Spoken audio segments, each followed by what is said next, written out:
Thank you very much.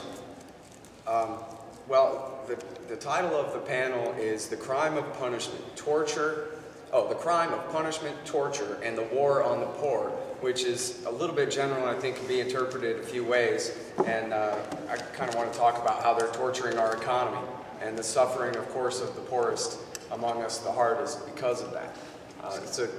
It's a common misconception that we all learn, I think, in third or fourth grade, that World War II saved us from the Great Depression. And everyone just believes that as a matter of course, that World War II saved us from the Great Depression.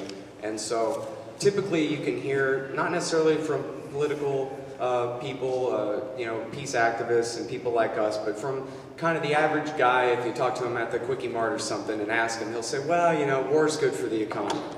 And that's more or less what people believe, and it's mostly because of the myth of World War II, which I guess I could get back to that in questions if it was really necessary, but I wanted to just focus on the Bush years and just, what we've seen just in the last, within our short-term memories here, just the last decade or so.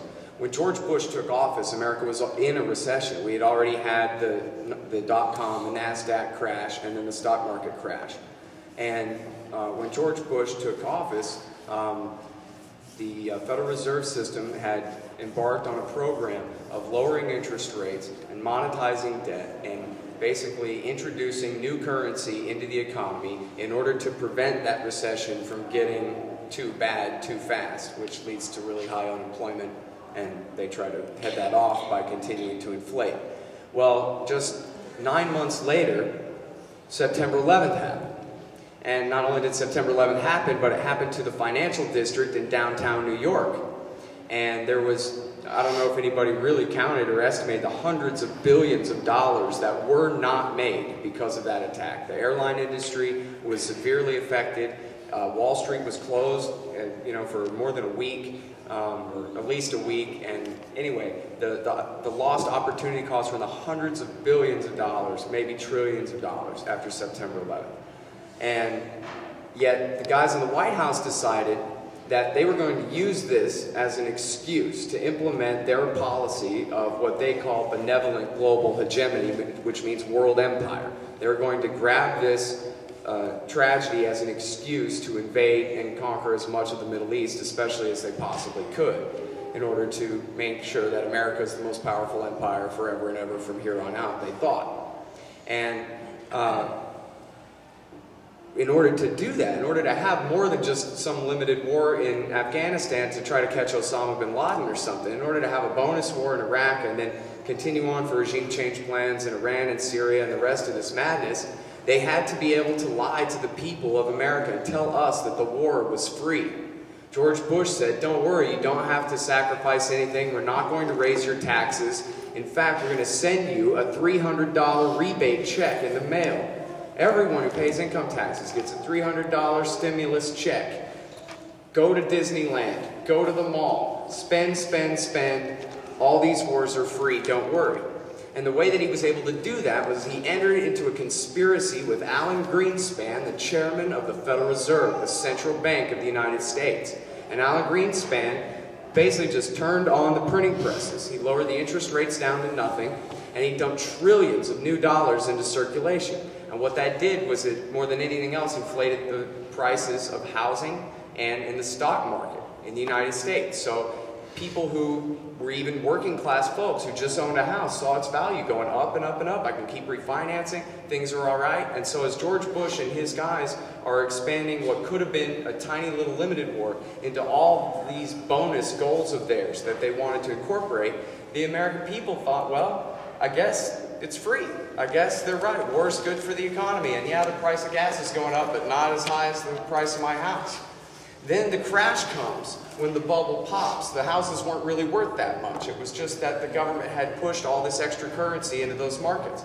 So when the bubble crashed, all these people lose their jobs. Basically, trillions of dollars worth of currency were created and to create the bubble, and then in effect, trillions of dollars of real wealth were destroyed when it all came crashing down. So now you have, real unemployment rates near 20%.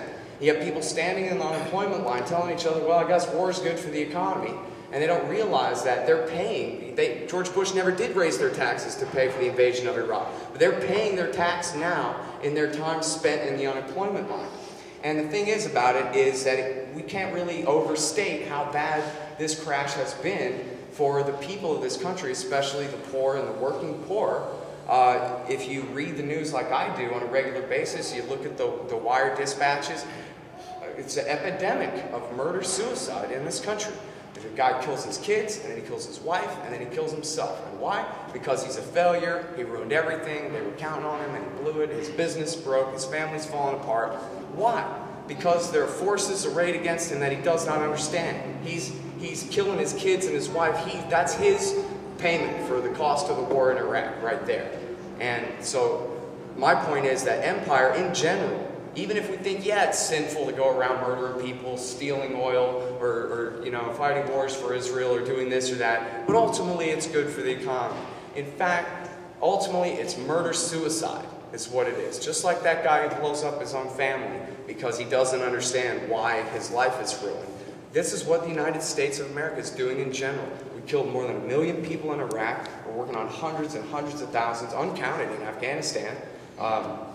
At least, you know, 100,000 dead there over the years. And now we're, as he said, moving on to Libya. And of course, there's the proxy war going on in Somalia all this time. And people are dying. People are miserable. And so then just one more point is you look at the riots across the Middle East and the uprisings to overthrow America's puppet dictators from Morocco to Pakistan. And what started all this off in Tunisia and in Egypt is the price of grain. You're talking about people who live on $2 a day. Well, the Federal Reserve of America decided that they would create an extra few $1 trillion, which drives down the value of the ones that already exist, which drives up the cost of that grain. So now people who make $2 a day, their $2 is only worth 75 cents. And they can't afford to feed their family. And so where Dick Cheney, if you ever saw the movie W, where they have the map, and it's Richard Dreyfuss plays Dick Cheney, which was a great casting choice if you ask me. But he has all these red dots on the map. And he says, you know, these are all the military bases we have, and these are all the military bases we will have when we're done. Empire, no one will ever mess with us again. We rule the world forever. But in fact, it was Dick Cheney, deficits don't matter Cheney, who sowed the seeds of his own destruction. Just like all empires fall, the American empire is now falling because we flew too high, too close to the sun, we go too far, overextend ourselves, and now at a time where, as he said, our morality is just as bankrupt from turning our country into a torture state, now we're moving into a worse and worse economic situation. And of course, we know how it is on the right wing. They can always demagogue against homosexuals, or against Arabs, or Muslims, or against Mexican immigrants, or whoever is weak and doesn't have power in a crisis in order to gain power for themselves. So I figure, you know, my role here is to try to demagogue up a little bit. The enemy is in New York City and Washington, D.C. It's not a Mexican immigrant. It's not, you know, someone competing for your labor at the low end. It's the people in power whose policies have gotten us into this mess. So sorry for going on so long. Thank you very much for listening. Thank you. Yeah.